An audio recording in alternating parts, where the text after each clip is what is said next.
Bonjour à toutes et bonjour à tous. Bienvenue à ce nouveau Zoom Gestion sous mandat consacré aujourd'hui à l'analyse du premier trimestre 2026.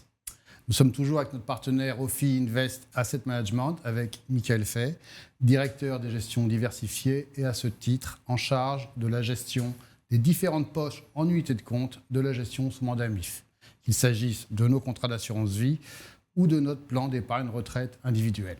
Bonjour Michael. Bonjour Patrick. Alors Michael, quelle analyse dresser d'un premier trimestre 2026 où les événements géopolitiques et leurs conséquences macroéconomiques vont sans doute occuper une place particulièrement importante?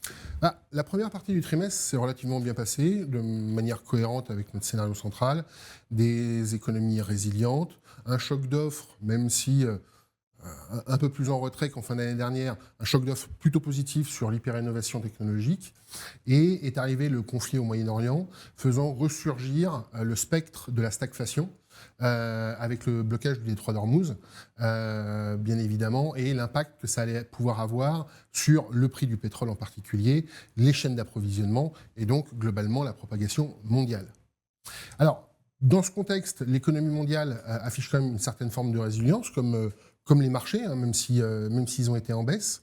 Mais ça cache une certaine fragmentation, tant sur le plan, j'allais dire, de croissance, de politique des banques centrales, au travers des différentes zones. Typiquement, la Banque fédérale américaine a décidé de ne pas bouger ses taux, elle a une économie qui est relativement résiliente, elle est toujours en attente de voir les évolutions de son marché du travail.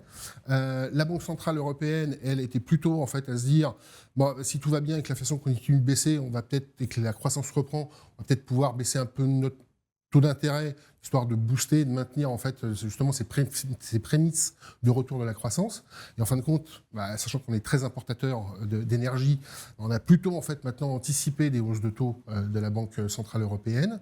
Et au Japon, en fait, elle a pas changé ses taux d'intérêt, parce que plutôt dans une dynamique de casser le côté historique avec des taux négatifs, une bonne dynamique sur la progression salariale, et on voit bien que le résultat elle-même n'est pas pour les mêmes raisons sur les différentes zones. Et à côté de ça, le marché des actions et des taux d'intérêt, c'était plutôt bien comporté en fait en début d'année, et au mois de mars, tout a été rendu, voire on est passé en territoire négatif sur toutes les classes d'actifs, un peu à l'instar de ce qui s'est passé en 2022. Donc voilà un peu le constat au mois de mars. Donc quelque chose de très contrasté entre le début d'année et ce fameux mois de mars. Alors, les performances des poches en unité de compte sur ce premier trimestre 2026 sont désormais connues et s'affichent d'ailleurs à l'instant. Performances tant au niveau de nos contrats d'assurance vie que de notre plan d'épargne retraite individuelle. Du coup, quelle a été votre stratégie pour naviguer dans ce contexte particulièrement mouvementé? Alors, on avait commencé l'année en allégeant un peu notre poche action, parce qu'on estimait que l'année dernière avait été une très bonne année en fait en termes de performance. D'une part, les niveaux de valorisation atteints étaient relativement élevés, donc on avait gardé un biais sur les actions, mais moindre que l'année dernière. Et sur la partie obligataire, on était plutôt à privilégier les actifs de portage, comme la dette d'entreprise privée dite de bonne qualité ou dite à haut rendement, plutôt que la dette d'État.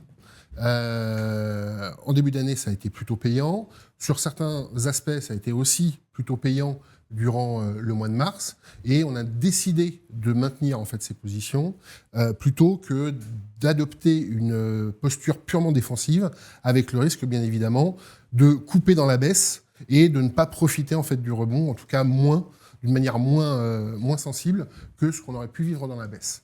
Donc, en gros, on a fait le dos rond et on attend de voir ce qui se passe, estimant que, mais je pense que ça va être la question d'après, qu'on va enjamber justement en fait cette phase de stress pour retourner en fait dans le cadre du scénario central. Alors effectivement, si nous devions nous livrer à un exercice prospectif, quels seront les éléments fondamentaux pour vous du trimestre à venir? Alors, ce qui est sûr, c'est que le conflit au Moyen-Orient n'a pas duré une semaine ou deux. Il dure au moins depuis un mois. On verra en avril, en fait, si cela perdure, même si on sent quand même des prémices de négociations et de volonté, en fait, de cesser le feu. Donc, il y aura très nettement, de toute manière, un impact inflationniste, mais on pense que ça sera cantonné purement sur le secteur de l'énergie. Et alors, ça va mettre 3, 4, 6 mois à s'estomper, mais on pense qu'aujourd'hui, les économies, que ce soit en particulier les États-Unis, le Japon, mais aussi dans une certaine mesure la zone euro, est assez robuste pour enjamber en fait et supporter ce choc inflationniste en fait de courte durée. Ça, c'est le premier point. Deuxième point, on devrait revenir dès lors dans le cadre du scénario central, donc avec des économies résilientes, ce qui d'ailleurs permet en fait d'absorber ce choc-là, et les banques centrales devraient, je veux dire, enjamber justement cette période et ne pas succomber à il va y avoir un choc inflationniste, on va augmenter les taux, ce qui pourrait en fait avoir plutôt l'effet contraire et emmener les économies en fait au bord en fait de la récession. Donc on estime qu'on devrait retrouver le scénario central au moins à partir de l'été et donc repartir en fait sur de meilleures bases et avoir une meilleure visibilité, toutes choses égales par ailleurs, bien évidemment, on n'est jamais à l'abri de surprises, surtout à l'approche des mi-termes aux États-Unis, mais a priori ça devrait plutôt se calmer. Merci Michael pour ces éléments de compréhension. Merci à vous de nous avoir suivis et nous nous donnons donc rendez-vous début juillet pour un nouveau Zoom Gestion sous mandat.